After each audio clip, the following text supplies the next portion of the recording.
Hey, it's Rafael from If You Like, and today I want to talk about intuitive movements. Intuitive movements is a concept I've been thinking a lot about recently, and it's basically the act of doing something just for the sake of the act. It's doing something without the need or the want of outside influence, and this can be done in a bunch of different ways. One of my favorite is music, like improvising music, but recently I've taken to do it for stretching, for meditating, for journaling, for writing, for a bunch of different things. And I consider it an act of meditation. It's basically a time where you're with yourself, for yourself. And I think this is a very important thing to do every day, because normally if you're working, be it for someone else, or if you have a business, or if you're studying, you're normally listening to a bunch of information from the outside, and you're making that information part of you because you're thinking about it so much. Your focus is on that. Doing intuitive movements, the focus is back on yourself. So there's a bunch of different ways you could do this. I'm gonna do multiple videos of different things you could do during intuitive movements, but I'm gonna show 3 of my favorite ones because 3 is a magic number or something. So let's do it. So the first one I want to talk about is automatic writing, and this can be done like writing, doodling, drawing. It normally means kind of like a journaling thing to me. Sometimes I journal specifically, but this type of journaling I do without thinking. And this is very good to get to know yourself, because when your conscious mind runs out of things to say, your subconscious comes over.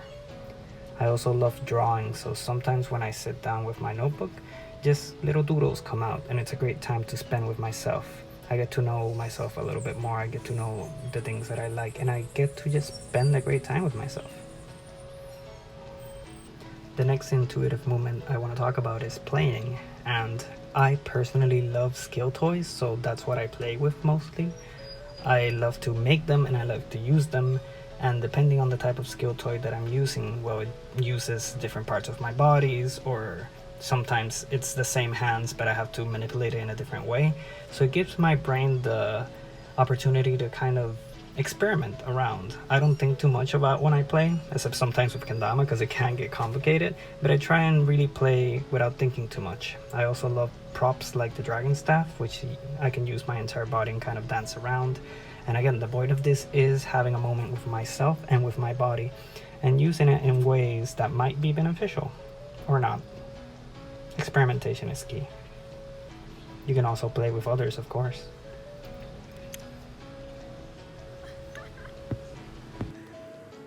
So body flow is basically just moving your body in a very intuitive way.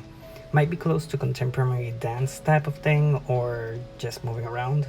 I started doing this because a few years ago I started feeling pains in my back, and I decided I was too young to feel pain in my back, so I started experimenting. I started getting to know my body. I started seeing which movements were beneficial to me and which ones I liked, which ones I didn't like, and I just started doing it so much that I was able to fix my back pain. And these days, any pains I get, I work on them. I don't just give up to the pain. I'm a healthy being, and I will keep being healthy. Again, all of these intuitive movements are meant for you to get to know yourself. The more you do it without thinking, the more you get to know yourself. The more time you spend with yourself, the better your inner voice gets, and you'll be able to tap into that intuition better. So try it if you'd like.